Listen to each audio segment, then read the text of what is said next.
ውድና የተከበራችሁ የቻናል ቤተሰቦች እንዴት ናችሁ? ሰላም ናችሁልኝ? እኔ ሰላም ነኝ፣ እግዚአብሔር ይመስገን። ለቻናሌ አዲስ የሆናችሁ ላይክ፣ ሼር፣ ሰብስክራይብ እያደረጋችሁ ቤተሰብ ሆኑ። ነባር የሆናችሁ ደግሞ ላይክ፣ ሼር እያደረጋችሁ አበረታቱኝ። ስለምታበረታቱኝ ላይክ ስለምታደርጉልኝ ከልብ አድርጌ አመሰግናለሁ። ውዶችዬ ዛሬ ደግሞ ይዤላችሁ የመጣሁት በጣም ያሳዝናል ማለት ነው። አብዛኞቻችን በአረብ ሀገር ነው ያለነው እና ይህች እህታችን የገጠማት ነገር ደግሞ እናንተ የምትማሩበትም እና እንደውም ራሳችን እንድትጠብቁ ነው ያመጣሁላችሁ ማለት ነው ውዶችዬ። እና ወደ ቪዲዮ ከሻወር ስወጣ ለካስ ከኔ ክላስ ከበር ኋላ ተለጥፏል ማለት ነው። ሴትዮዋ ደግሞ እናቱ እንዳጋጣሚ ወደ ሌላ ሀገር ለሕክምና ሄዳለች። እሱ ለካስ ውጭ ያለውን ነገር በደንብ አጣርተዋል። እኔ ደግሞ የማውቀው ታሪክ የለም። በቃ ያው አጠቃኝ። ያው እንግዲህ እግዚአብሔር የፈቀደ ሆነና እርግዝና ተከሰተብኝ ማለት ነው። ደፈረኛው። ስንት አመት ሆነ የመዳም ልጅ የደፈረሽ? አይ 20 ምናምን ይሆነዋል። የ20 ምናምን አመት ጎረምሳ ነው። አዎ። እና የሚገርምሽ ነገር ከዛ በፊት በቃ የሆነ መድኃኒት ምናምን ይወስዳል መሰለኝ። በቃ የሆነ ልሞት ነው ምናምን እያለ ይንጠላጠላል በዚህና እኔ ቆልፌ ምናምን በቃ ራሴን በጣም ነበር የምቆጣጠር ማለት ነው። የሆነ ጦርነት በይ እንደዚህ የሌለ በቃ በጣም እፈራ ነበረ። ግን በቃ እግዚአብሔር የዛ ቀን አጋለጠኝ ማለት ነው። ከዛ ሆነ የቻልኩትን ታግዬ ነበረ። ግን እንግዲህ ምንም ማድረግ አልቻልኩም። እርግዝና ተከሰተብኝ። ከዛ ልክ ስትመጣ ነገርሻት? አይ አልነገርኳትም። ከዛ ዝም አልኩኝ ወር እስኪሆነው ድረስ በቃ ተመልሼ እንደዛ ባረገ በሳምንቱ ወደ ጃዛ ቦታ ተመለስኩ። ጓደኛዬ ደግሞ ወደ ስራ ሄዶ ነበረ።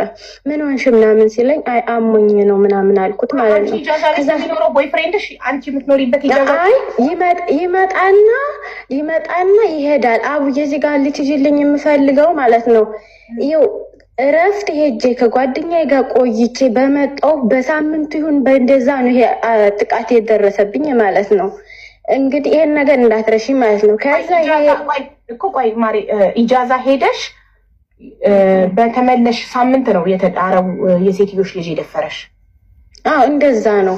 በትክክል ቀኑን ይሄ ነው ብዬ የማስታውሰው ነገር የለም። እንደ አዲስ ለስራ እነሱ ጋር በተመለሽ በሳምንት እንደዛ ከተመለስኩ ሳይሆን እየሰራው እረፍት ሄድኩኝ። እረፍት ሄደሽ በመጣሽ ኢጃዛ በተመለሽ በሳምንት ደፈረሽ።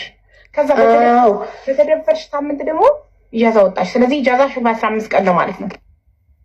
አይ በቃ አይምሮዬ ስለተጨናነቀና በጣም ስለተረበሽኩ ነው ለማረፍ የፈለኩት የወጣሁት ጊዜ ነበረ። አይ በ3 ወር ምናምን ነው የምወጣ። በ3 ወር በ4 ወር እኔ ኢጃዛ ብዙም አይመቸኝም። እንደዚህ እንደዛ ነው ኢጃዛችሁ መሰለኝ። በ2 ወር ምናምን ነው እዚህ ካታር፣ ዱባይ፣ ሌላ አረብ ሀገራት የጠፉ ልጆች በሳምንትና በ15 ቀን ነው። እንደወረዘመ ከተባለ በ15 ቀን ነው ወይ በሳምንት ነው ኢጃዛ የሚወጡት። ሳውዲ ግን በ2 ወር በወር ምናምን ነው ኢጃዛ የምትወጡት አይደል? እንደዛ ነው። እኔ ግን ያው በወር ይፈቀዳል። ግን እኔ ብዙም የምወጣበት ስለሌለኝ ይሄ ጓደኛዬ ከመጣ ምናምን ከገጠር እየሰራኩ ነው እኔ መጥቻለሁ ምናምን ሲለኝ ነው የሚሄደው ማለት ነው እንጂ ዝም ብዬ ለማንኛውም ነገር አልወጣም። ከዛ ስለዚህ በ15 ቀኑ የዛኔ ስለተረበሽ ሙድሽን ለማስተካከል ኢጃዛ ቤት ሄድሽ? አዎ የሆነ ውስጤ ባዶ ሆነ። ተስፋ ቆረጥኩ። በቃ ራሴን ሁሉ አመመኝ። በቃ ፀጉሬ ሁሉ አቆረጥኩት። በቃ የሆነ ነገር ውስጥ ገባሁኝ። በቃ የሆነ ጭልም አለብኝ። የሆነ ከፊት ለፊት በቃ ብዙ ነገር እያሰብኩ ስለነበር ይሄንንስ እንዴት ብዬ ነው ለሱ የምነግረው? እንደገና አስቀጣይ ህይወቴ ምናምን ብዬ በቃ ግራ ገባኝ። እንደውም እርግዝናው ሁሉ አላወኩም ነበረ። ዝም ብዬ ያ ነገር ስለተከሰተ ነው። ከዛ ደግሞ ይባስ ብሎ እንትን ይቀረ ያው አረገዝኩ ማለት ነው። የሴትዮሽ የመዳምሽ ልጅ አንቺን ከመድፈሩ በፊት ከፍቅረኛሽ ጋር ግንኙነት አድርጋችሁ ታውቃላችሁ ማለት ነው? አዎ ላልነበርሽ? አዎ ይኸውልሽ እኔ አሁን ከጓደኛዬ ጋር ቆይቻለሁ ብዬሻለሁ። እንደመጣው በሳምንቱ ነው ይሄ ራሱ እንትን ያለኝ የደፈረ። ኦኬ ከፍቅረኛሽ ጋር ኦልሬዲ አንቺን የመዳምሽ ልጅ ሲደፍርሽ አንቺና ፍቅረኛሽ ስንት ጊዜያችሁ ነው? በፍቅረኝነት ያው የቆየንበት ጊዜ ነው። የቆያችሁበት ጊዜ እስከተደፈርሽበት ቀን ድረስ ነው የምልሽ። ያኔ የስንት ጊዜ ፍቅረኛ ነበር? የዓመት፣ የሁለት ዓመት፣ የወራት?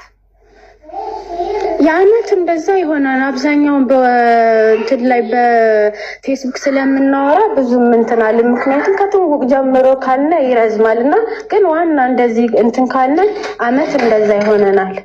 ዓመት ነበር ከተዋወቃችሁ በፍቅረኝነት አብራችሁ ዓመት ሆኗችሁ ነው አንቺ ይሄ ነገር የተፈጸመብሽ። ቀጥ አሁን ወደ ኢጃዛ ቤት ተመልሰናል።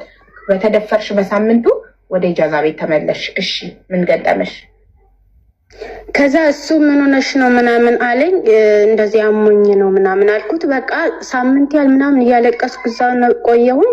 ከዛ ሳስበው እንዴ አሁን የሆነ ነገር ቢከሰት በዚሁ እንደገና ደግሞ ብርም አልተቀበልኩም ነበረ።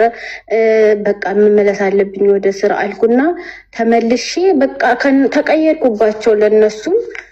እሱ ጭራሽ አይኔ ማየት ፈራ ማለት ነው። በቃ እኔ በዚህ ከሰማኝ በዛ ነው የሚሸሸው። እህቶቹ ጋር በጣም ነው የምግባባው።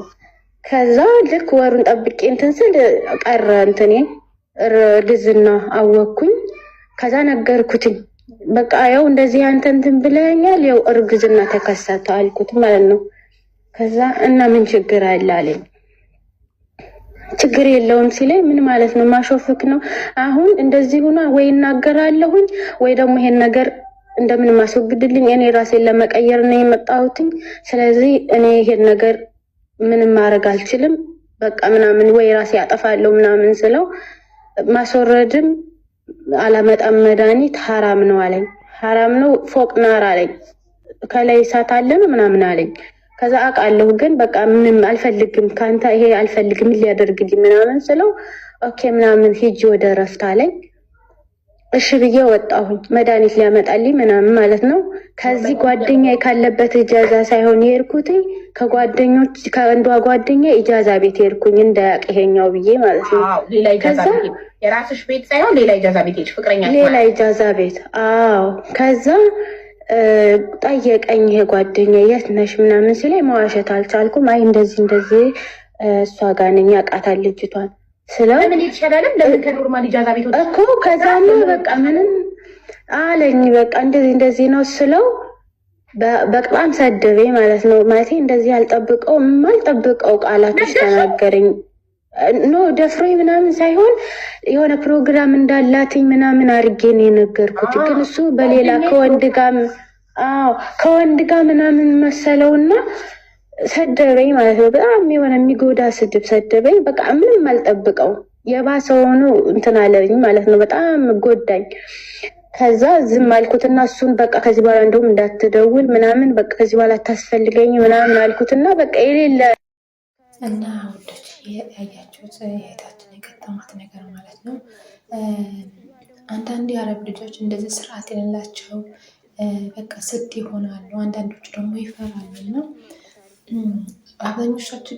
አብዛኞቻቸው ይፈራሉ። በጣም ነው የሚፈሩት። በተለይ እናቴ እነግራታለሁ ለእናቴ ከተባለ በጣም ነው የሚፈሩት እና እኛም ራሳችንን ብንጠብቅ ፍጥብ ባናሳያቸው እንደውም እንደዛ ብታፈሩ ሌሎች ሲሞክሩም እንደውም ለእናትህ እነግራታለሁ ለአባትህ እናገራለሁ መባል አለብን ማለት ነው እና ራሳችንን መከላከል አለብን ባይነኝ ወዶች ይሄ ምክንያቱም ይፈራሉ። አባትና እናታቸው አብዛኞቻቸው በጣም ነው የሚያከብሩት። ካልሰከሩ ከሆነ በስተቀር የሆነ ሀሽሽ ካልወሰደ በስተቀር በጣም ነው የሚፈሩት እና በተቻለን አቅም ራሳችንን እንጠብቅ። እንዲሁም እንደሱ እናስፈራራቸው። ካልሆነ ደግሞ እንጣራ ወይም የመዳማችን ወደ ውጭ ወጣ ከሆነ ስልክ እንደውልላት። ስልክ የእሷ ካለ በቃ ልጅሽ እንደዚህ እያለኝ ነው ብለን መደወል አለብን ማለት በጣም ስለሚፈሩት ማለት ነው ወዶችዬ። እና የእህታችን የገጠማት ነገር በጣም ነው የሚያሳዝነው። ሰላማችሁ ይብዛ። ላይክ፣ ሸር፣ ሰብስክራይብ እንዳትረሱ። ወዳችኋለሁ።